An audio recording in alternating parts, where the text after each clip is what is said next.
Hello Highlanders, this is Lucy Hopkins and I'm here reporting for the Great Scot, Maclean's weekly world news wrap-up series.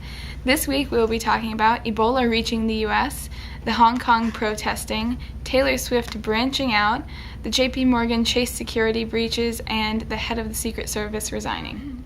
First up, we're going to talk about the head of the Secret Service resigning. Now, the head of the Secret Service was Julia Pearson, and she resigned after several breaches of White House security. Her most notable mess-up was allowing for an armed man to ride in an elevator with President Obama at the CDC in Atlanta just last month. And the beginning of the end for her was definitely when Omar J. Gonzalez, a 42-year-old Iraq war veteran, jumped the White House fence while he was armed and attempted to get in. Okay, Ebola has reached the U.S.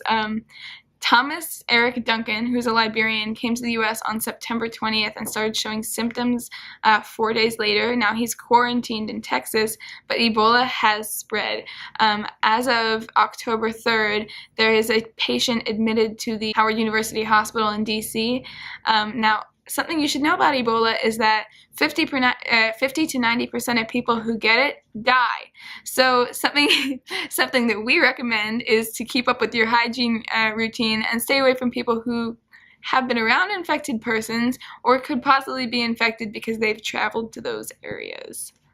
Now we're going to talk about the JP Morgan Chase security breach. JP Morgan is the country's biggest bank if you measure it by assets, and over 76 million households and 7 million businesses have had their names, addresses, phone numbers, and emails leaked. However, JP Morgan says it seems nothing has been done with this information yet, and for now their customers are safe. Okay, now we're going to talk about the Hong Kong protests. Now these protests are pro-democracy. They've been happening since September 26th, and the main reason that they're happening is that China passed a new law that requires candidates for elections to be approved by a pro-Beijing committee. These protests have been marred by police brutality. The police have been using pepper spray and other weapons to assault the protesters. Okay.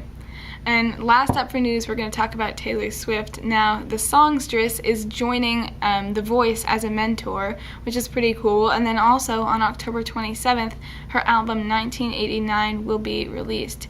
We're really running low on batteries. So. Okay, that's all the news we have for this week. I'm Lucy Hopkins. This is The Great Scot. If you liked this video, please like it, and please leave a comment down below if you have anything to say. Thanks, and I'll see you next week.